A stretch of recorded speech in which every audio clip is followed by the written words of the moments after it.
राधे राधे, हरे कृष्ण। स्वागत है आप सभी का आपके अपने YouTube चैनल भक्ति विभूति पर। उत्पन्ना एकादशी 2025 कब है, शुभ मुहूर्त और पूजा विधि क्या है? हिंदू धर्म ग्रंथों में एकादशी तिथि का विस्तार से वर्णन मिलता है। एकादशी व्रत जगत के पालनहार भगवान विष्णु को समर्पित है। हर महीने 2 और साल में कुल 24 एकादशी व्रत किए जाते हैं। हिंदू पंचांग के अनुसार मार्गशीर्ष माह के कृष्ण पक्ष की एकादशी तिथि को उत्पन्ना एकादशी कहा गया है। मान्यता है कि एकादशी का व्रत उत्पन्ना एकादशी से शुरू करना चाहिए। कहा जाता है कि इस दिन ही माता एकादशी का जन्म हुआ था, जिन्होंने भगवान विष्णु के शरीर से उत्पन्न होकर मूर नामक राक्षस का वध किया था। जाने नवंबर में उत्पन्ना एकादशी कब है, पूजन व व्रत पारण का मुहूर्त क्या है? उत्पन्ना एकादशी कब है? 2025। हिंदू पंचांग के अनुसार एकादशी तिथि 15 नवंबर 2025 को देर रात 12:49 पर शुरू होगी और 16 नवंबर को देर रात 2:37 पर समाप्त होगी। उदया तिथि में उत्पन्ना एकादशी व्रत 15 नवंबर 2025 शनिवार को रखा जाएगा।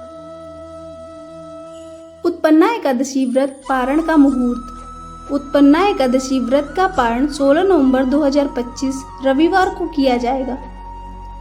एकादशी व्रत पारण का शुभ मुहूर्त दोपहर 1:10 से दोपहर 3:18 तक रहेगा।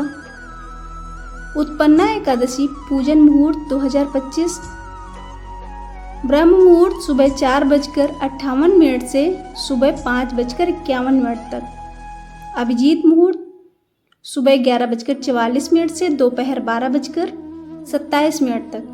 विजय मुहूर्त दोपहर 1:53 से दोपहर 2:36 तक। गोधूली मुहूर्त शाम 5:27 से शाम 5:54 तक। अमृतकाल दोपहर 3:42 से शाम 5:27 तक। एकादशी पूजा की सरल विधि। सूर्योदय से पहले उठें और स्नान आदि कर पीले वस्त्र धारण करें। पूजा स्थल को गंगा जल से पवित्र करें। एक चौकी पर पीले वस्त्र बिछाकर भगवान विष्णु और मां लक्ष्मी को विराजमान करें। भगवान को प्रणाम कर हाथ में जल से और व्रत का संकल्प लें। विष्णु जी का पंचामृत से अभिषेक करें और पीला चंदन, पीले फूल, तुलसी के पत्ते चढ़ाएं। तुलसी पत्ता डालकर विष्णु जी को भोग लगाएं। घी का दीपक और धूप जलाएं और कथा का वाचन करें। अब आरती कर भगवान की पूजा संपन्न करें।